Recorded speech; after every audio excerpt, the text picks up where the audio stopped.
बिहार विधानसभा चुनाव नजदीक आते ही बिहार की जनता ने कर दिया एक बड़ा खुलासा। बिहार की जनता ने बता दिया कि अब की बार बिहार में आखिर कौन सी पार्टी सरकार बना सकती है। नमस्कार दोस्तों, जय हिंद, वंदे मातरम। स्वागत है दोस्तों हमारी इस नई वीडियो में। दोस्तों आज की वीडियो में हम जानने वाले हैं बिहार की 243 विधानसभा सीटों का ताजा सर्वे ओपिनियन पोल। इस ताजा सर्वे ओपिनियन पोल के माध्यम से हम जानेंगे कि अब की बार बिहार में आखिर कौन सी पार्टी सरकार बनाती हुई नजर आ रही है। दोस्तों जैसे जैसे बिहार विधानसभा चुनाव नजदीक आ रहे हैं वैसे बिहार में खलबली मची हुई है। आखिर बिहार की जनता आखिर किसे बनाएगी अब की बार मुख्यमंत्री? क्या अब की बार बन पाएगी भाजपा गठबंधन जेडीयू की सरकार या बन पाएगी कांग्रेस गठबंधन आरजेडी की सरकार? दोस्तों देखना यह है कि अब की बार बिहार में आखिर कौन सी पार्टी सरकार बना सकती है। चलिए दोस्तों वीडियो को शुरू कर लेते हैं। देखते हैं सबसे पहले जिला। उससे पहले मैं आपको जानकारी के लिए बता दूं कि बिहार में विधानसभा की 243 सीटें हैं। किसी भी पार्टी को बिहार के अंदर सरकार बनानी हो तो उस पार्टी को 243 में से 122 सीटें जीतने की आवश्यकता होगी। जिस पार्टी के पास 122 सीटें होंगी वही पार्टी अब की बार बिहार में सरकार बनाएगी। तो दोस्तों आपको क्या लगता है कि अब की बार बिहार में आखिर कौन सी पार्टी सरकार बनाती हुई नजर आ रही है? कमेंट करके जरूर बताएं, क्योंकि जनता की राय लोकतंत्र को मजबूत बनाने के लिए महत्वपूर्ण होती है। दोस्तों आज की वीडियो में हम जानने वाले हैं बिहार की 243 विधानसभा सीटों का ताजा और सटीक ओपिनियन पोल। इस सटीक ओपिनियन पोल में हम जानेंगे कि अब की बार बिहार में आखिर कौन सी पार्टी सरकार बना सकती है। चलिए दोस्तों वीडियो को शुरू कर लेते हैं। देखते हैं सबसे पहले जिला। उससे पहले दोस्तों चैनल पर नए हैं तो वीडियो को लाइक और चैनल को सब्सक्राइब जरूर कर लें, क्योंकि आने वाली वीडियो आप तक जल्दी ही पहुंच सके। और आप लोग यह वीडियो कहां से देख रहे हैं कमेंट बॉक्स में लिखकर जरूर बताएं। चलिए दोस्तों बात करते हैं राजधानी पटना जिले की। तो राजधानी पटना जिले में विधानसभा की कुल 14 सीटें हैं, जिसमें से आप देख सकते हैं यहाँ पर भाजपा गठबंधन जेडीयू के खाते में 8 विधानसभा सीट यहाँ पर जाती हुई नजर आ रही है, जबकि कांग्रेस गठबंधन आरजेडी के खाते में 5 विधानसभा सीट यहाँ पर जाने का अनुमान है। और जनस्वराज पार्टी के खाते में 1 सीट और ओवैसी पार्टी एमआईएम के खाते में कोई सीट नहीं। दोस्तों राजधानी पटना जिले की विधानसभा की 14 सीटों में से भाजपा गठबंधन जेडीयू को यहाँ पर काफी बढ़त मिलती हुई नजर आ रही है। दोस्तों इसी के साथ हम बात करते हैं गया जिले की। तो गया जिले में विधानसभा की कुल 10 सीटें हैं, जिसमें से आप देख सकते हैं यहाँ पर भाजपा गठबंधन जेडीयू के खाते में 5 विधानसभा सीट यहाँ पर जाती हुई नजर आ रही है, जबकि कांग्रेस गठबंधन आरजेडी के खाते में 5 विधानसभा सीट यहाँ पर जाने का अनुमान है। और जनस्वराज पार्टी के खाते में कोई सीट नहीं और ओवैसी पार्टी एमआईएम के खाते में कोई सीट नहीं। दोस्तों गया जिले की विधानसभा की 10 सीटों में से यहाँ पर दोनों पार्टियों के बीच मुकाबला टक्कर का देखने को मिल सकता है। चलिए दोस्तों बात करते हैं दरभंगा जिले की। तो दरभंगा जिले में विधानसभा की कुल 10 सीटें हैं, जिसमें से आप देख सकते हैं यहाँ पर भाजपा गठबंधन जेडीयू के खाते में 5 विधानसभा सीट यहाँ पर जाती हुई नजर आ रही है, जबकि कांग्रेस गठबंधन आरजेडी के खाते में 4 विधानसभा सीट यहां पर जाने का अनुमान है। और जनस्वराज पार्टी के खाते में 1 सीट और ओवैसी पार्टी एमआईएम के खाते में कोई सीट नहीं। दोस्तों दरभंगा जिले की विधानसभा की 10 सीटों में से भाजपा गठबंधन जेडीयू को यहां पर 1 सीट का फायदा मिलता हुआ नजर आ रहा है। दोस्तों इसी के साथ हम बात करते हैं औरंगाबाद जिले की। तो औरंगाबाद जिले में विधानसभा की कुल 6 सीटें हैं, जिसमें से आप देख सकते हैं यहाँ पर भाजपा गठबंधन जेडीयू के खाते में 4 विधानसभा सीट यहाँ पर जाती हुई नजर आ रही है, जबकि कांग्रेस गठबंधन आरजेडी के खाते में 2 विधानसभा सीट यहाँ पर जाने का अनुमान है। और जनस्वराज पार्टी के खाते में कोई सीट नहीं और ओवैसी पार्टी एमआईएम के खाते में कोई सीट नहीं। दोस्तों औरंगाबाद जिले की विधानसभा की 6 सीटों में से भाजपा गठबंधन जेडीयू को यहाँ पर 2 सीटों पर बढ़त मिलती हुई नजर आ रही है। चलिए बात करते हैं कैमूर जिले की। तो कैमूर जिले में विधानसभा की कुल 4 सीटें हैं, जिसमें से आप देख सकते हैं यहाँ पर भाजपा गठबंधन जेडीयू के खाते में 2 विधानसभा सीट यहाँ पर जाती हुई नजर आ रही है, जबकि कांग्रेस गठबंधन आरजेडी के खाते में 1 विधानसभा सीट यहाँ पर जाने का अनुमान है। और जनस्वराज पार्टी के खाते में 1 सीट और ओवैसी पार्टी एमआईएम के खाते में कोई सीट नहीं। दोस्तों कैमूर जिले की विधानसभा की 4 सीटों में से कांग्रेस गठबंधन आरजेडी को यहां पर 1 सीट का नुकसान का सामना देखना पड़ सकता है। दोस्तों इसी के साथ हम बात करते हैं भोजपुर जिले की। तो भोजपुर जिले में विधानसभा की कुल 7 सीटें हैं, जिसमें से आप देख सकते हैं यहाँ पर भाजपा गठबंधन जेडीयू के खाते में 2 विधानसभा सीट यहाँ पर जाती हुई नजर आ रही है, जबकि कांग्रेस गठबंधन आरजेडी के खाते में 4 विधानसभा सीट यहाँ पर जाने का अनुमान है। और जनस्वराज पार्टी के खाते में कोई सीट नहीं और ओवैसी पार्टी एमआईएम के खाते में 1 विधानसभा सीट यहाँ पर जाती हुई नजर आ रही है। दोस्तों भोजपुर जिले की विधानसभा की 7 सीटों में से यहाँ पर भाजपा गठबंधन जेडीयू को यहाँ पर 2 सीटों का नुकसान का सामना देखना पड़ सकता है, जबकि कांग्रेस गठबंधन आरजेडी को यहाँ पर 2 सीटों का फायदा मिलता हुआ नजर आ रहा है। चलिए बात करते हैं गोपालगंज जिले की। तो गोपालगंज जिले में विधानसभा की कुल 6 सीटें हैं, जिसमें से आप देख सकते हैं यहाँ पर भाजपा गठबंधन जेडीयू के खाते में 3 विधानसभा सीट यहाँ पर जाती हुई नजर आ रही है और कांग्रेस गठबंधन आरजेडी के खाते में 3 विधानसभा सीट यहाँ पर जाने का अनुमान है। और जनस्वराज पार्टी के खाते में कोई सीट नहीं और ओवैसी पार्टी एमआईएम के खाते में कोई सीट नहीं। दोस्तों गोपालगंज जिले की विधानसभा की 6 सीटों में से दोनों पार्टियों के बीच मुकाबला टक्कर का देखने को मिल सकता है। दोस्तों इसी के साथ हम बात करते हैं खगड़िया जिले की। तो खगड़िया जिले में विधानसभा की कुल 4 सीटें हैं, जिसमें से आप देख सकते हैं यहाँ पर भाजपा गठबंधन जेडीयू के खाते में 2 विधानसभा सीट यहाँ पर जाती हुई नजर आ रही है, जबकि कांग्रेस गठबंधन आरजेडी के खाते में 2 विधानसभा सीट यहाँ पर जाने का अनुमान है। और जनस्वराज पार्टी के खाते में कोई सीट नहीं और ओवैसी पार्टी एमआईएम के खाते में कोई सीट नहीं। दोस्तों खगड़िया जिले की विधानसभा की 4 सीटों में से यहाँ पर भी दोनों पार्टियों के बीच मुकाबला टक्कर का देखने को मिल सकता है। चलिए दोस्तों बात करते हैं नालंदा जिले की। तो नालंदा जिले में विधानसभा की कुल 7 सीटें हैं, जिसमें से आप देख सकते हैं यहाँ पर भाजपा गठबंधन जेडीयू के खाते में 4 विधानसभा सीट यहाँ पर जाती हुई नजर आ रही है, जबकि कांग्रेस गठबंधन आरजेडी के खाते में 3 विधानसभा सीट यहाँ पर जाने का अनुमान है। और जनस्वराज पार्टी के खाते में कोई सीट नहीं और ओवैसी पार्टी एमआईएम के खाते में कोई सीट नहीं। दोस्तों नालंदा जिले की विधानसभा की 7 सीटों में से भाजपा गठबंधन जेडीयू को यहाँ पर 1 सीट का फायदा मिलता हुआ नजर आ रहा है। दोस्तों इसी के साथ हम बात करते हैं मधेपुरा जिले की। तो मधेपुरा जिले में विधानसभा की कुल 4 सीटें हैं, जिसमें से आप देख सकते हैं यहाँ पर भाजपा गठबंधन जेडीयू के खाते में 2 विधानसभा सीट यहाँ पर जाती हुई नजर आ रही है और कांग्रेस गठबंधन आरजेडी के खाते में 2 विधानसभा सीट यहाँ पर जाने का अनुमान है। और जनस्वराज पार्टी के खाते में कोई सीट नहीं और ओवैसी पार्टी एमआईएम के खाते में कोई सीट नहीं। दोस्तों मधेपुरा जिले की विधानसभा की 4 सीटों में से यहाँ पर दोनों पार्टियों के बीच मुकाबला टक्कर का देखने को मिल सकता है। दोस्तों जैसा कि आप देख सकते हैं कि अभी तक हम जान चुके हैं बिहार की 243 विधानसभा सीटों में से 72 सीटों का ताजा सर्वे ओपिनियन पोल, जिसमें से आप देख सकते हैं यहाँ पर भाजपा गठबंधन जेडीयू के खाते में 37 विधानसभा सीट यहाँ पर जाती हुई नजर आ रही है, जबकि कांग्रेस गठबंधन आरजेडी के खाते में 31 विधानसभा सीट यहाँ पर जाने का अनुमान है।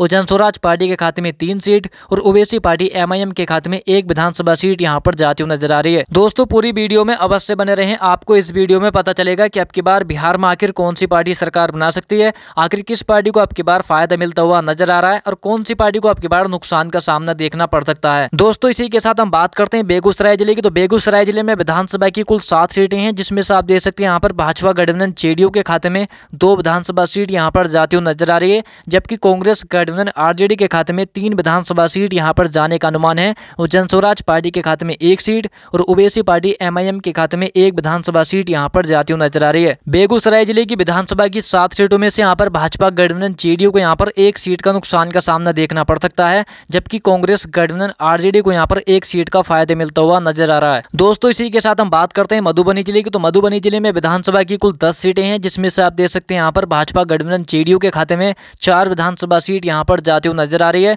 और कांग्रेस गठबंधन आरजेडी के खाते में 6 विधानसभा सीट यहाँ पर जाने का अनुमान है। और जनस्वराज पार्टी के खाते में कोई सीट नहीं और ओवैसी पार्टी एमआईएम के खाते में कोई सीट नहीं। दोस्तों मधुबनी जिले की विधानसभा की 10 सीटों में से यहाँ पर भाजपा गठबंधन जेडीयू को यहाँ पर 2 सीटों का नुकसान का सामना देखना पड़ सकता है। चलिए दोस्तों बात करते हैं सीतामढ़ी जिले की। तो सीतामढ़ी जिले में विधानसभा की कुल 8 सीटें हैं, जिसमें से आप देख सकते हैं यहाँ पर भाजपा गठबंधन जेडीयू के खाते में 4 विधानसभा सीट यहाँ पर जाती हुई नजर आ रही है, जबकि कांग्रेस गठबंधन आरजेडी के खाते में 4 विधानसभा सीट यहाँ पर जाने का अनुमान है। और जनस्वराज पार्टी के खाते में कोई सीट नहीं और ओवैसी पार्टी एमआईएम के खाते में कोई सीट नहीं। दोस्तों सीतामढ़ी जिले की विधानसभा की 8 सीटों में से यहाँ पर दोनों पार्टी के बीच मुकाबला टक्कर का देखने को मिल सकता है। चलिए बात करते हैं कटिहार जिले की। तो कटिहार जिले में विधानसभा की कुल 7 सीटें हैं, जिसमें से आप देख सकते हैं यहाँ पर भाजपा गठबंधन जेडीयू के खाते में 3 विधानसभा सीट यहाँ पर जाती हुई नजर आ रही है, जबकि कांग्रेस गठबंधन आरजेडी के खाते में 3 विधानसभा सीट यहाँ पर जाने का अनुमान है। और जनस्वराज पार्टी के खाते में 1 सीट और ओवैसी पार्टी एमआईएम के खाते में कोई सीट नहीं। दोस्तों कटिहार जिले की विधानसभा की 7 सीटों में से यहाँ पर दोनों पार्टियों के बीच मुकाबला टक्कर का देखने को मिल सकता है। दोस्तों इसी के साथ हम बात करते हैं सिवान जिले की। तो सिवान जिले में विधानसभा की कुल 5 सीटें हैं, जिसमें से आप देख सकते हैं यहाँ पर भाजपा गठबंधन जेडीयू के खाते में 3 विधानसभा सीट यहाँ पर जाती हुई नजर आ रही है और कांग्रेस गठबंधन आरजेडी के खाते में 5 विधानसभा सीट यहाँ पर जाने का अनुमान है। और जनस्वराज पार्टी के खाते में कोई सीट नहीं और ओवैसी पार्टी एमआईएम के खाते में कोई सीट नहीं। दोस्तों सिवान जिले की विधानसभा की 5 सीटों में से यहाँ पर भाजपा गठबंधन जेडीयू को यहाँ पर 2 सीटों का नुकसान का सामना देखना पड़ सकता है। चलिए दोस्तों बात करते हैं सहरसा जिले की। तो सहरसा जिले में विधानसभा की कुल 4 सीटें हैं, जिसमें से आप देख सकते हैं यहाँ पर भाजपा गठबंधन जेडीयू के खाते में 2 विधानसभा सीट यहाँ पर जाती हुई नजर आ रही है और कांग्रेस गठबंधन आरजेडी के खाते में 2 विधानसभा सीट यहाँ पर जाने का अनुमान है। और जनस्वराज पार्टी के खाते में कोई सीट नहीं और ओवैसी पार्टी एमआईएम के खाते में कोई सीट नहीं। दोस्तों सहरसा जिले की विधानसभा की 4 सीटों में से दोनों पार्टियों के बीच मुकाबला टक्कर का देखने को मिल सकता है। इसी के साथ हम बात करते हैं वैशाली जिले की। तो वैशाली जिले में विधानसभा की कुल 8 सीटें हैं, जिसमें से आप देख सकते हैं यहाँ पर भाजपा गठबंधन जेडीयू के खाते में 3 विधानसभा सीट यहाँ पर जाती हुई नजर आ रही है, जबकि कांग्रेस गठबंधन आरजेडी के खाते में 4 विधानसभा सीट यहाँ पर जाने का अनुमान है। और जनस्वराज पार्टी के खाते में कोई सीट नहीं और ओवैसी पार्टी एमआईएम के खाते में 1 विधानसभा सीट यहाँ पर जाती हुई नजर आ रही है। दोस्तों वैशाली जिले की विधानसभा की 8 सीटों में से यहाँ पर कांग्रेस गठबंधन आरजेडी को यहाँ पर 1 सीट का फायदा मिलता हुआ नजर आ रहा है। चलिए बात करते हैं जहानाबाद जिले की। तो जहानाबाद जिले में विधानसभा की कुल 3 सीटें हैं, जिसमें से आप देख सकते हैं यहाँ पर भाजपा गठबंधन जेडीयू के खाते में 2 विधानसभा सीट यहाँ पर जाती हुई नजर आ रही है, जबकि कांग्रेस गठबंधन आरजेडी के खाते में 1 विधानसभा सीट यहाँ पर जाने का अनुमान है।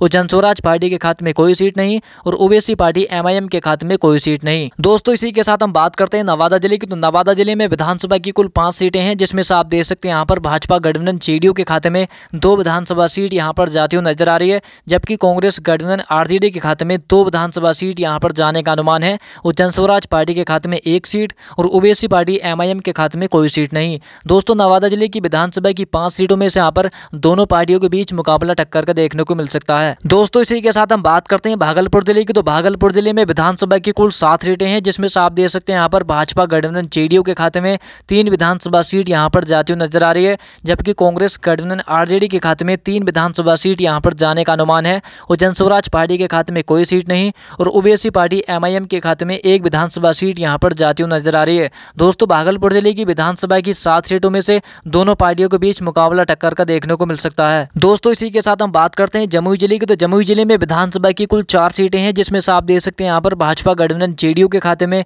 1 विधानसभा सीट यहाँ पर जाती हुई नजर आ रही है और कांग्रेस गठबंधन आरजेडी के खाते में 2 विधानसभा सीट यहाँ पर जाती हुई नजर आ रही है और जनस्वराज पार्टी के खाते में 1 विधानसभा सीट यहाँ पर जाने का अनुमान है और ओबीसी पार्टी एमआईएम के खाते में कोई सीट नहीं। दोस्तों जमुई जिले की विधानसभा की 4 सीटों में से यहाँ पर भाजपा गठबंधन जेडीयू को यहाँ पर 1 सीट का नुकसान का सामना देखना पड़ सकता है। चलिए बात करते हैं समस्तीपुर जिले की, तो समस्तीपुर जिले में विधानसभा की कुल 10 सीटें हैं, जिसमें से आप देख सकते हैं यहाँ पर भाजपा गठबंधन जेडीयू के खाते में 4 विधानसभा सीट यहाँ पर जाती हुई नजर आ रही है, जबकि कांग्रेस गठबंधन आरजेडी के खाते में 5 विधानसभा सीट यहाँ पर जाने का अनुमान है और जनस्वराज पार्टी के खाते में 1 सीट और ओबीसी पार्टी एमआईएम के खाते में कोई सीट नहीं। दोस्तों इसी के साथ हम बात करते हैं बंका जिले की, तो बंका जिले में विधानसभा की कुल 5 सीटें हैं, जिसमें से आप देख सकते हैं यहाँ पर भाजपा गठबंधन जेडीयू के खाते में 3 विधानसभा सीट यहाँ पर जाती हुई नजर आ रही है, जबकि कांग्रेस गठबंधन आरजेडी के खाते में 2 विधानसभा सीट यहाँ पर जाने का अनुमान है और जनस्वराज पार्टी के खाते में कोई सीट नहीं और ओबीसी पार्टी एमआईएम के खाते में कोई सीट नहीं। दोस्तों बंका जिले की विधानसभा की 5 सीटों में से भाजपा गठबंधन जेडीयू को यहाँ पर 1 सीट का फायदा मिलता हुआ नजर आ रहा है। चलिए दोस्तों बात करते हैं रोहतास जिले की, तो रोहतास जिले में विधानसभा की कुल 7 सीटें हैं, जिसमें से आप देख सकते हैं यहाँ पर भाजपा गठबंधन जेडीयू के खाते में 3 विधानसभा सीट यहाँ पर जाती हुई नजर आ रही है, जबकि कांग्रेस गठबंधन आरजेडी के खाते में 3 विधानसभा सीट यहाँ पर जाने का अनुमान है और जनस्वराज पार्टी के खाते में कोई सीट नहीं और ओबीसी पार्टी एमआईएम के खाते में 1 विधानसभा सीट यहाँ पर जाती हुई नजर आ रही है। रोहतास जिले की विधानसभा की 7 सीटों में से यहाँ पर दोनों पार्टियों के बीच मुकाबला टक्कर का देखने को मिल सकता है। दोस्तों इसी के साथ हम बात करते हैं सुपौल जिले की, तो सुपौल जिले में विधानसभा की कुल 5 सीटें हैं, जिसमें से आप देख सकते हैं यहाँ पर भाजपा गठबंधन जेडीयू के खाते में 3 विधानसभा सीट यहाँ पर जाती हुई नजर आ रही है, जबकि कांग्रेस गठबंधन आरजेडी के खाते में 2 विधानसभा सीट यहाँ पर जाने का अनुमान है और जनस्वराज पार्टी के खाते में कोई सीट नहीं और ओबीसी पार्टी एमआईएम के खाते में कोई सीट नहीं। दोस्तों सुपौल जिले की विधानसभा की 5 सीटों में से यहाँ पर भाजपा गठबंधन जेडीयू को यहाँ पर 1 सीट का फायदा मिलता हुआ नजर आ रहा है। चलिए दोस्तों बात करते हैं पूर्वी चंपारण जिले की, तो पूर्वी चंपारण जिले में विधानसभा की कुल 12 सीटें हैं,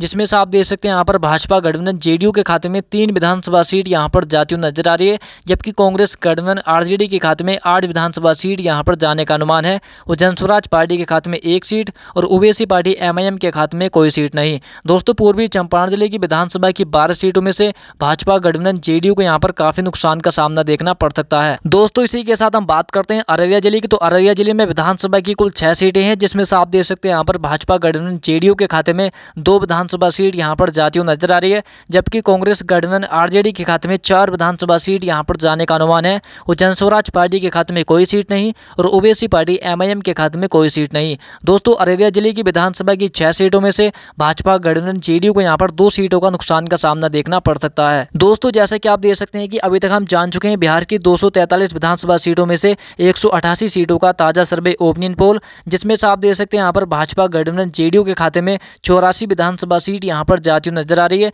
जबकि कांग्रेस गठबंधन आरजेडी के खाते में 90 विधानसभा सीट यहाँ पर जाने का अनुमान है और जनस्वराज पार्टी के खाते में 9 सीट और ओबीसी पार्टी एमआईएम के खाते में 5 विधानसभा सीट यहाँ पर जाती हुई नजर आ रही है। दोस्तों इसी के साथ हम बात करते हैं किशनगंज जिले की, तो किशनगंज जिले में विधानसभा की कुल 4 सीटें हैं, जिसमें से आप देख सकते हैं यहाँ पर भाजपा गठबंधन जेडीयू के खाते में 1 विधानसभा सीट यहाँ पर जाती हुई नजर आ रही है, जबकि कांग्रेस गठबंधन आरजेडी के खाते में 2 विधानसभा सीट यहाँ पर जाने का अनुमान है और जनस्वराज पार्टी के खाते में 1 सीट और ओबीसी पार्टी एमआईएम के खाते में कोई सीट नहीं। दोस्तों किशनगंज जिले की विधानसभा की 4 सीटों में से भाजपा गठबंधन जेडीयू को यहाँ पर 1 सीट का नुकसान का सामना देखना पड़ सकता है। दोस्तों इसी के साथ हम बात करते हैं अरवल जिले की, तो अरवल जिले में विधानसभा की कुल 2 सीटें हैं, जिसमें से आप देख सकते हैं यहाँ पर भाजपा गठबंधन जेडीयू के खाते में 1 विधानसभा सीट यहाँ पर जाती हुई नजर आ रही है, जबकि कांग्रेस गठबंधन आरजेडी के खाते में 1 विधानसभा सीट यहाँ पर जाने का अनुमान है और जनस्वराज पार्टी के खाते में कोई सीट नहीं और ओबीसी पार्टी MIM के खाते में कोई सीट नहीं। दोस्तों अरवल जिले की विधानसभा की 2 सीटों में से यहाँ पर दोनों पार्टियों के बीच मुकाबला टक्कर का देखने को मिल सकता है। चलिए बात करते हैं मुंगेर जिले की। तो मुंगेर जिले में विधानसभा की कुल 3 सीटें हैं, जिसमें से आप देख सकते हैं यहाँ पर भाजपा गठबंधन JDU के खाते में 1 विधानसभा सीट यहाँ पर जाती हुई नजर आ रही है और कांग्रेस गठबंधन RJD के खाते में 2 विधानसभा सीट यहाँ पर जाने का अनुमान है और जनस्वराज पार्टी के खाते में कोई सीट नहीं और ओवैसी पार्टी MIM के खाते में कोई सीट नहीं। दोस्तों इसी के साथ हम बात करते हैं सारण जिले की। तो सारण जिले में विधानसभा की कुल 10 सीटें हैं, जिसमें से आप देख सकते हैं यहाँ पर भाजपा गठबंधन JDU के खाते में 2 विधानसभा सीट यहाँ पर जाती हुई नजर आ रही है और कांग्रेस गठबंधन RJD के खाते में 6 विधानसभा सीट यहाँ पर जाने का अनुमान है और जनस्वराज पार्टी के खाते में 1 सीट और ओवैसी पार्टी MIM के खाते में 1 विधानसभा सीट यहाँ पर जाती हुई नजर आ रही है। दोस्तों सारण जिले की विधानसभा की 10 सीटों में से यहाँ पर भाजपा गठबंधन JDU को यहाँ पर 4 सीटों का नुकसान का सामना देखना पड़ सकता है। दोस्तों इसी के साथ हम बात करते हैं शेखपुरा जिले की। तो शेखपुरा जिले में विधानसभा की कुल 2 सीटें हैं, जिसमें से आप देख सकते हैं यहाँ पर भाजपा गठबंधन JDU के खाते में 1 विधानसभा सीट यहाँ पर जाती हुई नजर आ रही है और कांग्रेस गठबंधन RJD के खाते में 1 विधानसभा सीट यहाँ पर जाने का अनुमान है और जनस्वराज पार्टी के खाते में कोई सीट नहीं और ओवैसी पार्टी MIM के खाते में कोई सीट नहीं। दोस्तों शेखपुरा जिले की विधानसभा की 2 सीटों में से यहाँ पर दोनों पार्टियों के बीच मुकाबला टक्कर का देखने को मिल सकता है। दोस्तों इसी के साथ हम बात करते हैं मुजफ्फरपुर जिले की। तो मुजफ्फरपुर जिले में विधानसभा की कुल 11 सीटें हैं, जिसमें से आप देख सकते हैं यहाँ पर भाजपा गठबंधन JDU के खाते में 2 विधानसभा सीट यहाँ पर जाती हुई नजर आ रही है, जबकि कांग्रेस गठबंधन RJD के खाते में 8 विधानसभा सीट यहाँ पर जाने का अनुमान है और जनस्वराज पार्टी के खाते में 1 सीट और ओवैसी पार्टी MIM के खाते में कोई सीट नहीं। दोस्तों मुजफ्फरपुर जिले की विधानसभा की 11 सीटों में से यहाँ पर भाजपा गठबंधन JDU को यहाँ पर काफी नुकसान का सामना देखना पड़ सकता है। दोस्तों इसी के साथ हम बात करते हैं पूर्णिया जिले की। तो पूर्णिया जिले में विधानसभा की कुल 7 सीटें हैं, जिसमें से आप देख सकते हैं यहाँ पर भाजपा गठबंधन JDU के खाते में 3 विधानसभा सीट यहाँ पर जाती हुई नजर आ रही है, जबकि कांग्रेस गठबंधन RJD के खाते में 3 विधानसभा सीट यहाँ पर जाने का अनुमान है और जनस्वराज पार्टी के खाते में 1 सीट और ओवैसी पार्टी MIM के खाते में कोई सीट नहीं। दोस्तों पूर्णिया जिले की विधानसभा की 7 सीटों में से यहाँ पर दोनों पार्टियों के बीच मुकाबला टक्कर का देखने को मिल सकता है। चलिए दोस्तों बात करते हैं बक्सर जिले की। तो बक्सर जिले में विधानसभा की कुल 4 सीटें हैं, जिसमें से आप देख सकते हैं यहाँ पर भाजपा गठबंधन JDU के खाते में 1 विधानसभा सीट यहाँ पर जाती हुई नजर आ रही है, जबकि कांग्रेस गठबंधन RJD के खाते में 3 विधानसभा सीट यहाँ पर जाने का अनुमान है और जनस्वराज पार्टी के खाते में कोई सीट नहीं और ओवैसी पार्टी MIM के खाते में कोई सीट नहीं। दोस्तों बक्सर जिले की विधानसभा की 4 सीटों में से यहाँ पर भाजपा गठबंधन JDU को यहाँ पर 2 सीटों का नुकसान का सामना देखना पड़ सकता है। दोस्तों इसी के साथ हम बात करते हैं पश्चिमी चंपारण जिले की। तो पश्चिमी चंपारण जिले में विधानसभा की कुल 9 सीटें हैं, जिसमें से आप देख सकते हैं यहाँ पर भाजपा गठबंधन JDU के खाते में